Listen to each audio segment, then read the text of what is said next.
Oke, kita sudah full tank, jadi kita penuhin bensinnya. Kemudian ini trip A nya juga sudah kita nolkan. Nanti tinggal dihitung aja berapa kilo dapat dari sini. Rute kita sama seperti yang kemarin. Kita rutenya itu arah ke Surabaya, jadi nanti di Surabayanya kita cari pom bensin dan kita langsung cek, kita fullkan lagi di Surabaya itu ada di angka berapa gitu ya.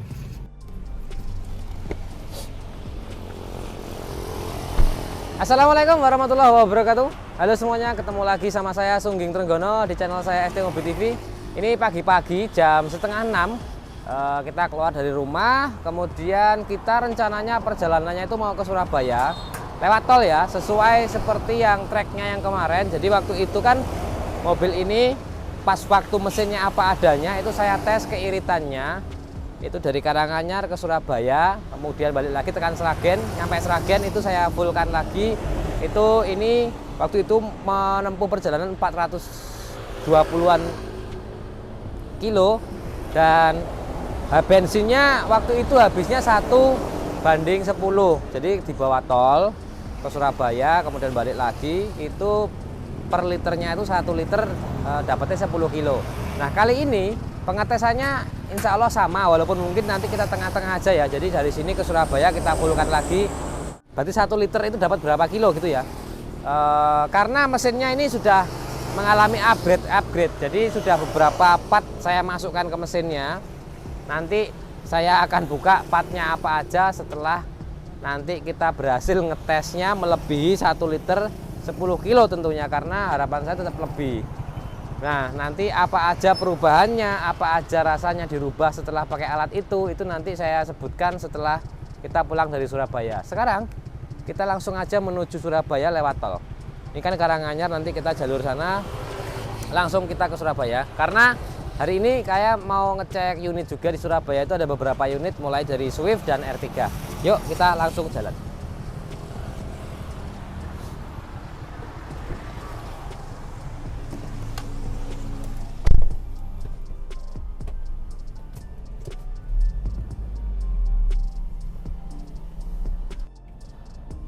Oke, kita langsung jalan ya. Dan kita pakai AC, tapi memang tidak kita fullkan AC-nya, ini tombolnya, karena posisinya ya dingin, Rek. Kita arah Surabaya aja. Pakai full AC ya, cuma full AC-nya cuma segini. Kemarin juga waktu pas saya berangkat itu kan juga malam-malam. Waktu pas saya ngetes keiritannya itu malah saya berangkat dari rumah jam 3 pagi waktu itu, karena saya ngejar pagi banget jam 7 di Surabaya. Dan itu AC-nya juga sama, kondisinya malah lebih parah lagi, dalam artian lebih kecil lagi. Itu sekarang kita langsung lanjut ke tol.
Oke, ini kita sudah memasuki tol, ini tol Solo Kartosono atau Solo Surabaya ya. Nah, ini kondisinya emang kalau pagi ya lancar gitu kan, nggak ada kendala. Nah, ini yang akan saya jawab, ini pasti kan ada pertanyaan beberapa teman-teman kan. Ini saya tesnya itu dengan trek yang sama waktu pas saya ngambil data yang awal, karena yang awal itu kan saya juga lewatnya tol ini juga. Makanya saya ambil akan ada perubahan, nggak akan ketahuan karena treknya yang sama ya. Jadi treknya sama, waktunya mirip-mirip, walaupun yang waktu itu saya jam 3 pagi, kalau ini jam 6 pagi masuk tol ini tadi. Jadi ya mirip-mirip lah gitu ya, nggak terlalu jauh banget jomplangnya kan gitu. Harapannya seperti itu. Nanti kita cek dengan trek yang sama, dengan cara membawa yang sama, membawanya itu seperti apa. Karena ini tesnya tes ngirit ya. Jadi di tol ini saya ngetes waktu itu dengan kondisi membawa itu tidak melebihi 3000 rpm. Jadi gigi 1 ya tidak melebihi 3000 rpm, gigi 2 juga sama, tidak melebihi 3000 rpm, gigi 3 juga sama, gigi 4 juga sama, gigi 5 kita di 3000 rpm kalau pas lancar seperti ini. Di 3000 rpm itu untuk Innova ini kecepatannya 100 km per jam. Jadi sudah cukup ya, karena juga tol ini kan maksimal yang kecepatan diperbolehkan itu kan ada beberapa tol yang 100 km per jam. Jadi kita batasin itu gitu toh. Nah, ini sekarang kita di angka 90, 100, 90, 100 begitu ya. 90. Jadi kita jaga kecepatannya di kecepatan itu. Nanti karena waktu itu saya ngambil datanya seperti itu mobil itu iritnya 1 banding 10. Lah sekarang ini dengan kondisi yang sama, trek yang sama, cara pembawaan sama, yang bawa juga sama saya, dengan waktu yang mirip-mirip, pagi juga, itu kita bisa dapat 1 liter berapa kilo, dengan catatan mobil ini sudah ditambahi beberapa alat yang ada di bagian mesin. Itu ya teman-teman. Nanti alatnya apa kita ulas setelah terbukti iritnya gitu kan. Kalau nggak terbukti iritnya buat apa diulas kan gitu ya. Tapi ya boleh juga diulas dikit-dikit biar teman-teman semua di rumah tahu perbedaannya apa aja. Kalau secara tenaga ada nggak sih perubahan alat itu? Jadi alat yang tak pasang di mesin itu ada pengaruhnya di mesin. Terasanya itu beda. Pertama, ini alatnya itu ada 2, yang saya tambah itu alatnya 2. Satunya itu mekanikalnya agak sedikit dirubah dikit gitu kan, tapi nggak banyak itu. Pertama, itu ketika tak pasangnya alat itu, yang tadinya kalau lampu jauh ini kalau tak musiknya tak hidupin ya, apa sound systemnya tak hidupin, itu ada suara dep gitu. Jadi kalau pas lampu jauh itu saya dim, posisinya itu ada duduk gitu. Jadi ada suara di speaker.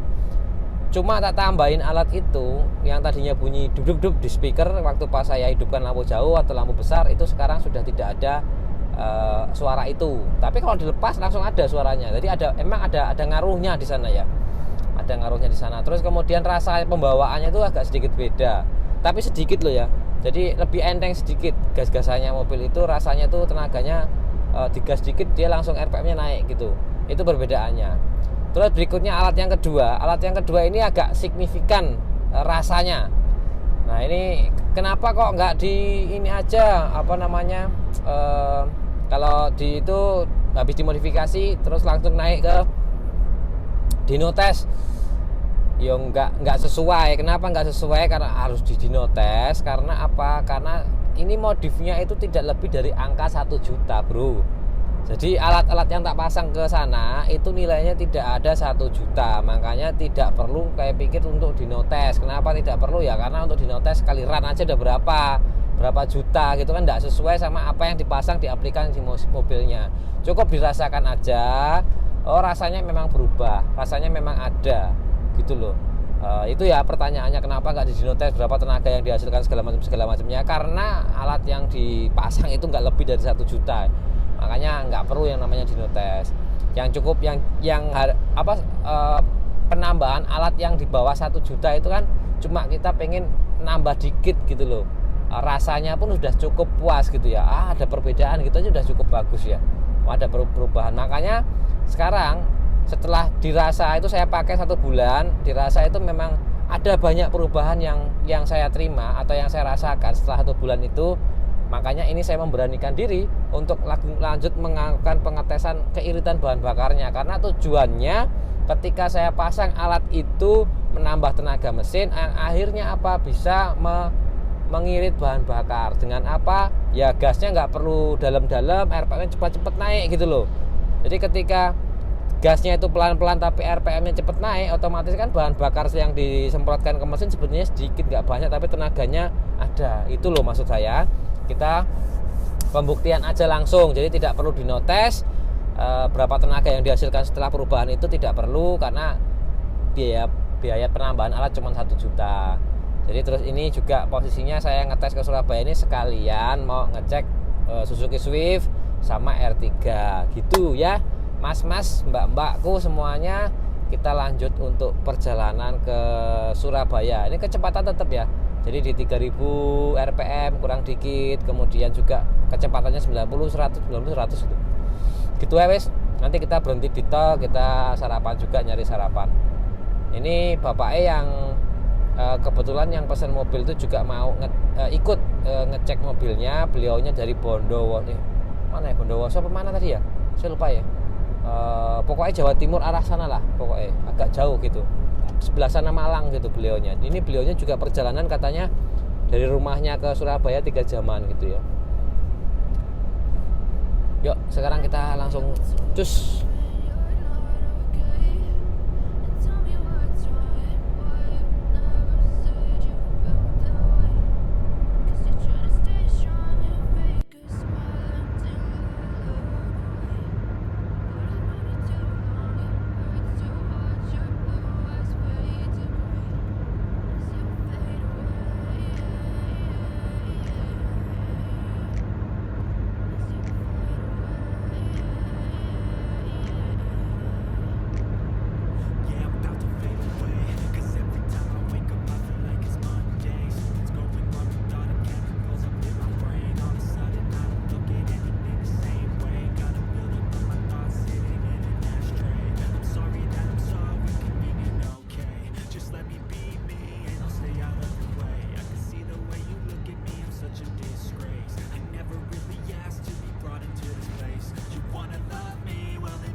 Oke, ini kita sudah sampai di Tol Kertosono, Mojokerto Kertosono ya. Sekitarnya ini kurang, ini Sidoarjo ya. Tujuannya itu kurang 52 menit, kurang 58 kilo sampai tempat sana. Kita mengecek Suzuki Swift-nya. Terus kalau kilometer yang sudah kita tempuh tadi dari Karanganyar itu 186,4 kilo dan bensinnya itu turunnya 1/4.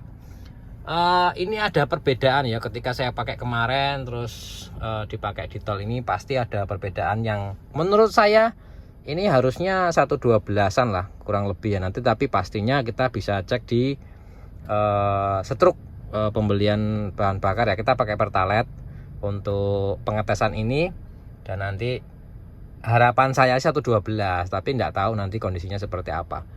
Yuk kita sekarang mau istirahat dulu. Ini jam 8 kurang, kelihatan nggak? Ini jam 8 kurang, kita belum sarapan dan kita mau sarapan dulu. Kita matikan AC, kita matikan dulu. Kita mau sarapan, cari sarapan di sini dulu kalau ada ya.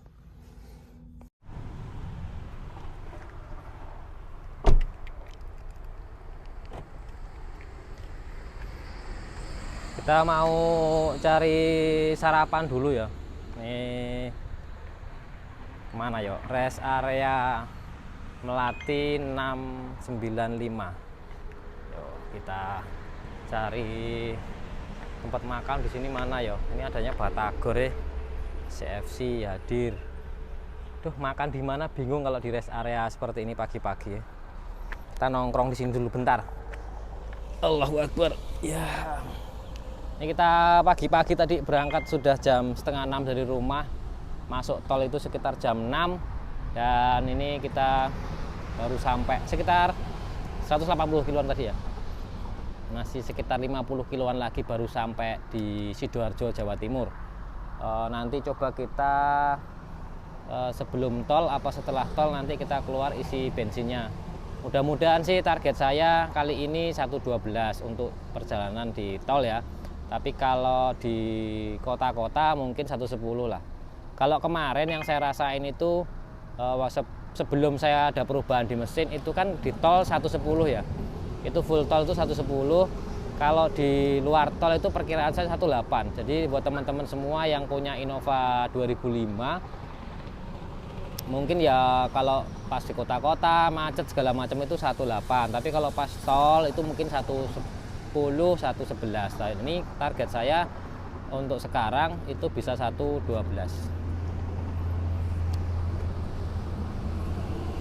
Nah, sekarang kita cari sarapan dulu aja, yuk.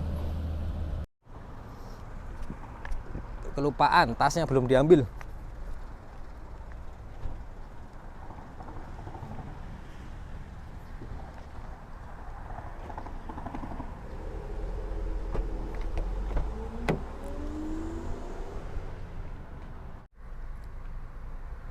Ternyata bannya wis rada tipis nih.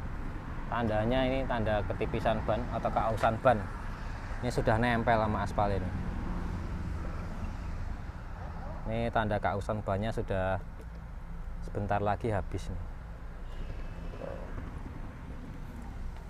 Peleknya ribon loh.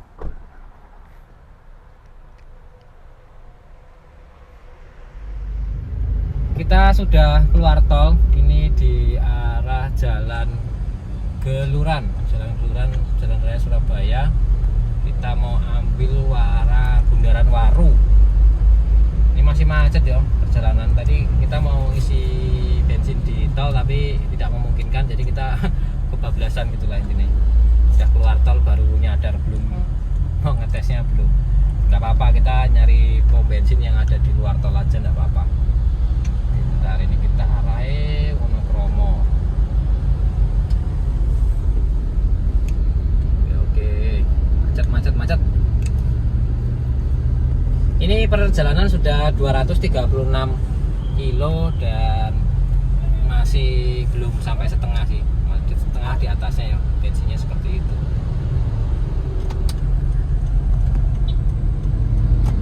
Macet sih. Bundaran apa? Bundaran Waru.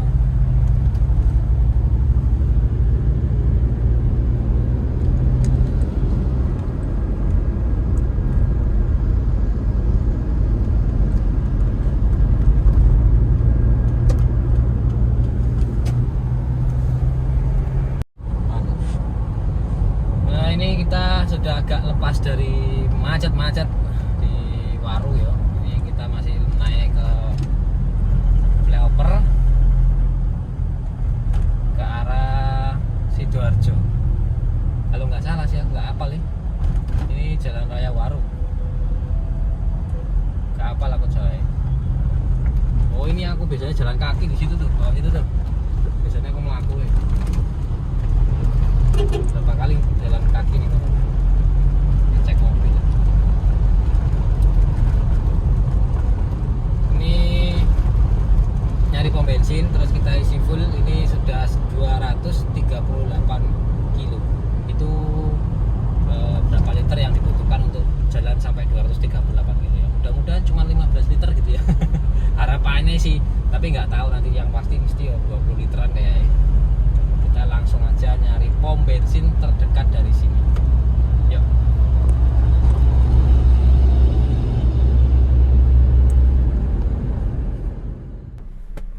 Oke, kita masih isi bensin. Ini kita sudah nempuh di jarak 251,5 kilo ya. Tadi macet-macetan sih keluar tol ini tadi, karena ngecek Swiftnya belum masuk ya. Jadi kita masih nyari untuk Swift yang lain lagi. Ini di pom bensin lah. Ini nggak enak banget kecap filmnya lah. Oh, pom bensin.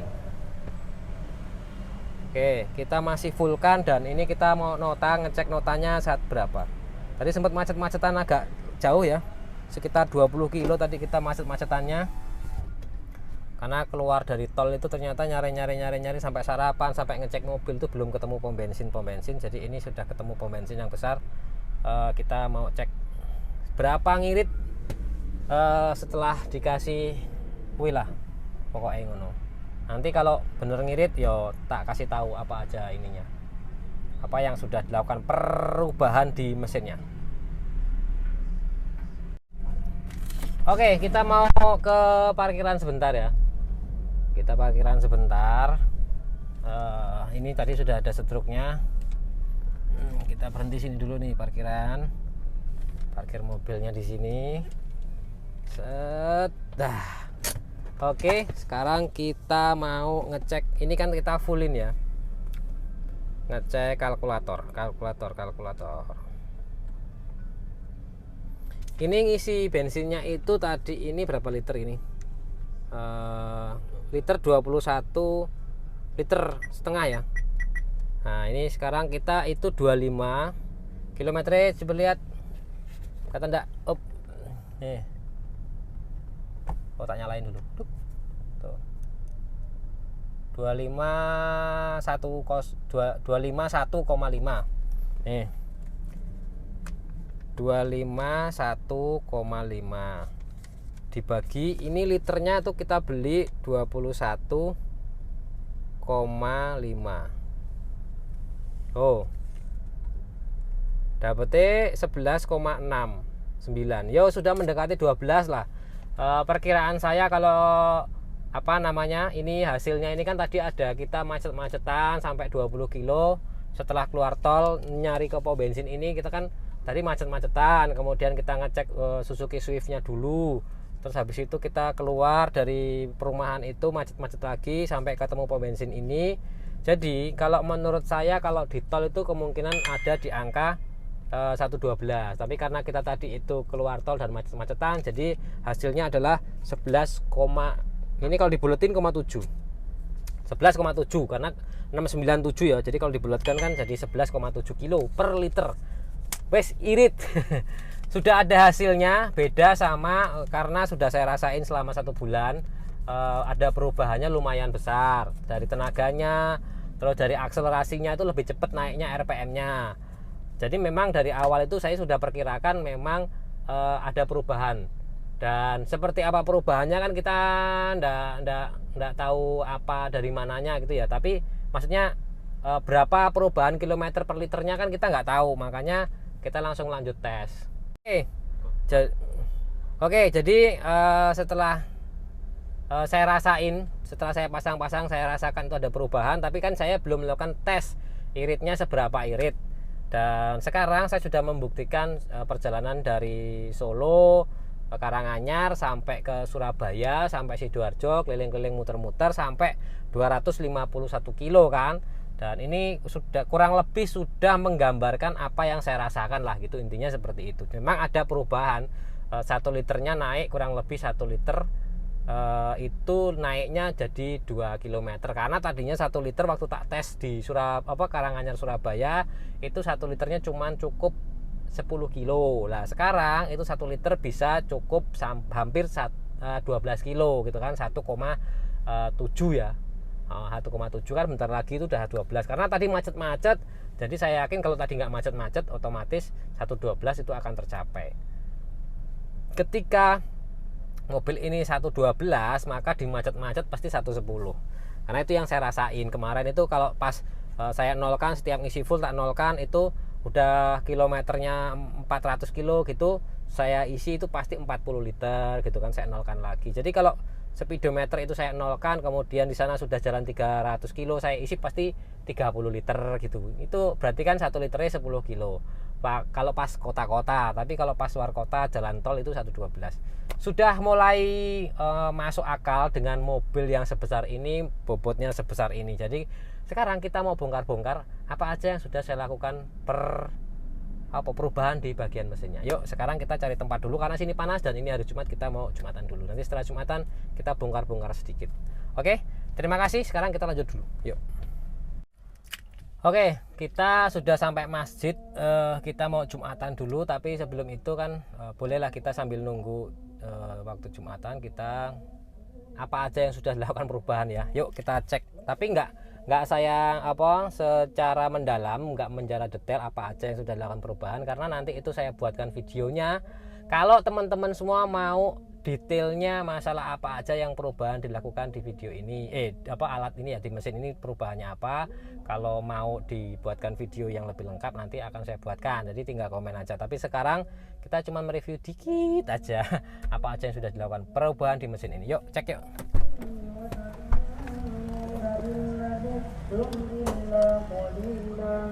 Masker mundi iki. Kayak aku nanti mau yo. Ini. Yuk. Oke, kita mau jelasin apa aja yang sudah saya rubah di mesinnya atau saya tambah alatnya. Itu enggak banyak sebenarnya, cuma saya tambahin sistem HCS atau singkatannya itu hydrogen crack system. Ada penambahan Pertamax turbo di tabung sini yang kita ambil uapnya tok, kemudian dipanasin, kemudian dimasukin ke intake. Jadi ada sistem HCS ya. Karena itu sistemnya sebenarnya udah lama ya, udah beberapa tahun-tahun yang lalu dipakai, dan ini kita coba di Innova. Itu perubahannya yang paling besar di situ, tenaganya. Terus saya yakin tenaganya besar, akhirnya bisa mengirit bahan bakar. Terus berikutnya lagi, sistem HCS ini tabungnya itu muat Pertamax turbo 10.000. Itu habis per 10.000 itu habisnya 500 kilo. Jadi kalau per 500 kilo kita harus ngisi Pertamax turbo gitu di situ di 10.000 gitu. Terus berikutnya ini ada tambahannya untuk penstabil aki. Jadi tegangan aki biar stabil segala macam itu ada alat penstabil aki. Kemudian sistem kelistrikan ya. Sistem kelistrikannya. Kemudian throttle body itu kita tidak alirin air radiatornya. Jadi ada bypass radiator yang di throttle body, kita sudah nggak masukin lagi air ke throttle body. Jadi throttle bodinya harapannya nggak terlalu panas gitu kan, karena air radiator. Itu aja perubahan-perubahan. Yang lainnya belum tak tambahin itu kabel massa, terus kemudian pakai busi yang bagus itu belum tak tambahin atau tak ganti busi itu belum. Jadi masih standar kayak filter udara standar, businya pasti pakai yang harga 11.000 beli di Auto 2000 gitu ya. Masih standar-standar semua. Oh iya, kemarin cuma saya ganti ini Pescoven-nya kipas, karena kipasnya kemarin itu agak berat. Ini kan ngaruh sama bahan bakar ini. Karena ini tapi gantinya ganti yang part yang biasa. Jadi yo rodok mendingan lah gitu lah, nggak terlalu keras, tapi kalau dibandingkan yang asli ya agak keras sedikit. Oke, itu aja informasinya, semoga bermanfaat. Kalau mau dibahas lebih dalam tentang sistem yang saya tambahkan ke sini, bisa komen di bawah, nanti kita bahas di video selanjutnya. Oke, saya Ari, wassalamualaikum warahmatullahi wabarakatuh. Kita lanjut nyari Swift-nya, belum dapat.